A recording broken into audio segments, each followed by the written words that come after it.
Dalam situasi seperti ini semuanya pengen di-endorse oleh Bapak Presiden Jokowi.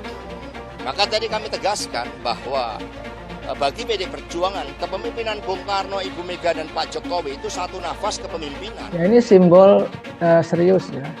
Pak Jokowi membuat pernyataan yang dengan simbol-simbol yang menurut saya serius. Kenapa serius?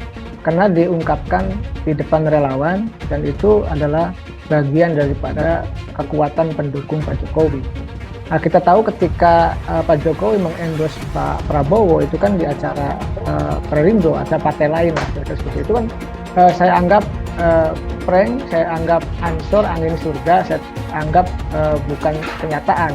Dan memang buktinya kita lihat bahwa di GBK Pak Jokowi tadi ya membuat pernyataan yang sangat serius terkait dengan simbol bahwa pemimpin yang katakanlah yang peduli pada rakyat adalah yang berambut putih. Saya melihat ini sinyal dukungan yang serius, Pak. Kenapa? Karena pertama dilakukan statement itu atau dibuat statement itu di depan para relawan. Yang kedua, kalau berambut putih, memang pemimpin yang berambut putih banyak. Ada Pak Menteri, Pak Hadi Mulyo, ada Pak Hatta Rajasa dari PAN, begitu. Tetapi jangan lupa, yang mencapreskan diri di 2024 nanti itu hanya Pak Ganjar. Pak Presiden sampai sekarang belum ada. Ya, kita tunggu saja sama-sama ya. Ada kemungkinan untuk Prabowo Ganjar atau dari sangat mungkin bisa ya Prabowo Ganjar. Itu karena politik kan dinamis sekali ya. Kemungkinan juga demikian.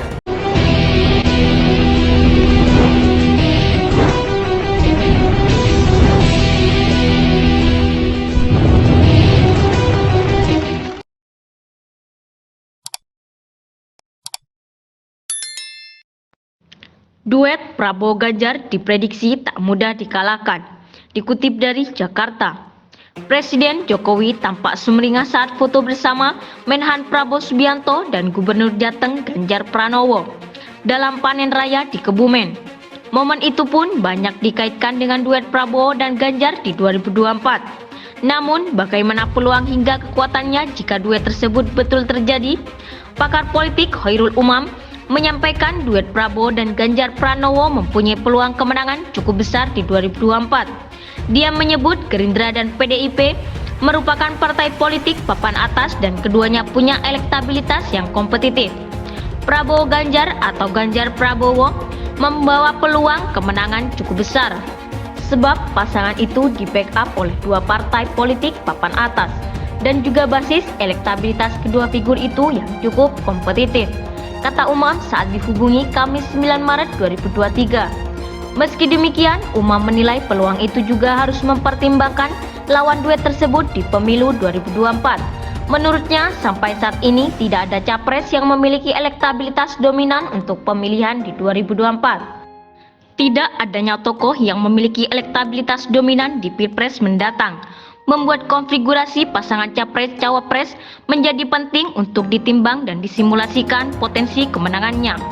Artinya skema Prabowo Ganjar atau Ganjar Prabowo juga perlu mempertimbangkan seberapa kompetitif lawan politik yang akan dihadapinya, ucapnya. Selain itu, Umam juga menyebut duet Prabowo Ganjar ini akan sulit dikalahkan dengan figur-figur yang ada sekarang ini. Dia mengambil contoh figur capres Koalisi Perubahan, Anies Baswedan. Menurutnya Anies AHY atau Anies Hovifah yang paling mungkin melawan duet Prabowo Ganjar. Tidak mudah mengalahkan duet Prabowo Ganjar. Jika mencermati sudut lain di Koalisi Perubahan, Anies juga bisa tampil kompetitif jika didukung dengan cawapres yang juga bisa memberikan intensif elektoral memadai, khususnya yang bisa masuk ke segmen pemilih muda dan komunitas ibu-ibu sebagai the effective political endorser di lingkup keluarga terkecil mereka. Opsinya bisa Anies AHY atau Anies Hovifah, ujarnya. Akan tetapi, seberapa besar peluang duet tersebut betul-betul terlaksana di 2024, Umam melihat ada beberapa hal yang menghalangi terwujudnya duet tersebut. Salah satunya, kata dia, yakni posisi PDIP sebagai partai penguasa saat ini. Jika golden ticket PDIP diserahkan kepada Ganjar dan posisinya hanya menjadi nomor 2 atau cawapres, maka sebenarnya itu menjadi pukulan telak bagi PDIP. Sebab PDIP punya elektabilitas tertinggi. yang seharusnya memiliki hak veto untuk menentukan siapa capres yang akan diusung koalisinya, tutur dia. Selain itu, Umam menyebut Puan Maharani juga menjadi penghalang terlaksananya duet tersebut.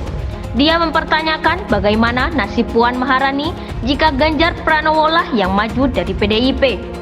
Tantangannya, benarkah PDIP akan memberikan golden tiketnya kepada Ganjar Pranowo untuk bersanding dengan Prabowo? Lalu akan dikemanakan nasib Puan Maharani yang notabene merupakan pemegang kartu permainan dari PDIP?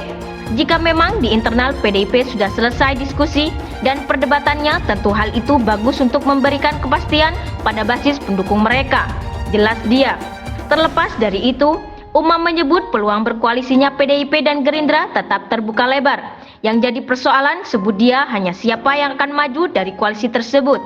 Bergabungnya PDIP dan Gerindra sangat terbuka lebar. Tinggal dinegosiasikan skema dan formasi Capres-Cawapres yang hendak diusungnya, bisa Prabowo Ganjar, Ganjar Prabowo, atau Prabowo Puan. Semua tergantung proses negosiasi kedua partai papan atas tersebut, sebutnya.